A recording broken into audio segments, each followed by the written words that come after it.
Okey, sekarang ni aku dah beli dulu lah. Dah beli dulu. Kau tengok sampai dah ada daun. Daun dah punya lama. Parking. Okey, kereta ni asalnya aku nak buat projek sebab kereta ni aku dah pernah overhaul semua. Tapi aku dah terbiar terlampau lama. Ni model SR20. Ni enjin SR20 lah. Siapa main kereta tu dia tahulah SR20. Tapi kereta ni dah ada banyak aksesori lah. Tangki alloy semua. Okey. Cuma body dia ada kurang memuaskan lah sebab dah ada problem. Tapi aku dah ada ambil sketing ni. Aku dah ambil lah.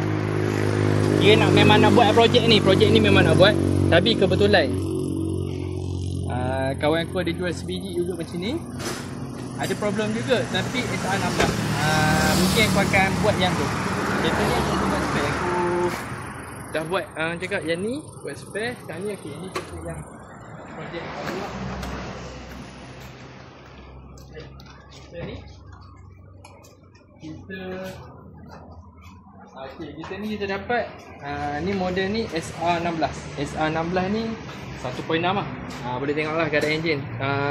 Cuma juga kita ni dia ada masalah lah. Ada masalah daripada segi enjin, ada masalah barang-barang lain lah, ada masalah. Macam tangki dia ni pun dah bocor. Walaupun enjin besar, tapi dia masih pakai tangki lama. Tangki ni dia ada kesan bocor.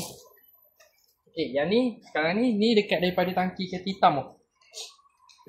Kereta yang depan sana lah. Macam ni dia dah pakai tangki sat. Jadinya tangki ni aku akan masuk sini. Benda apa yang problem dekat sini, aku akan ambil barang dekat kereta ni hitam tu, aku akan masuk di sini. Apa yang problem aku akan tanya-tanya. Jadi yang sana akan jadi buat spare lah. Ataupun aku akan review satu kereta saja. Kereta tu akan buat spare part. Jadi siapa nak main pengguna kereta lama ni, belilah dua kereta untuk buat spare satu. Jadi apa-apa kita tunggu proses. Okay, saiz rim ni.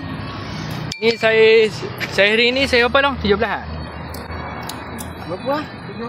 17 apa? 16? Saiz rim ni 17. Saiz kereta sana 15, 16. Saiz kereta hijau tu. Nah. Ni ambil kun sebab bila salin ah. Yang ni saiz 15. Jadi kecil lah, nampak body tak tegak. Jadi kita pakai saiz 17 lah. Kita tengok macam mana nampak body dia. Ni coin ni kena pakai juga ni. Sebab dah pakai sport rim kena pakai coin. Jadi kita ada? Tadi dia pergi beli rokok. Yang ni bumper ni kita pakai bumper ni. Bumper belakang. Bumper belakang. Banyak benda nak salin ni. Adjustable sana dah ada lah. Adanya kita set tune dah siap, nanti kita tunjuk keadaan kereta tu macam mana. Mesti tegak punya.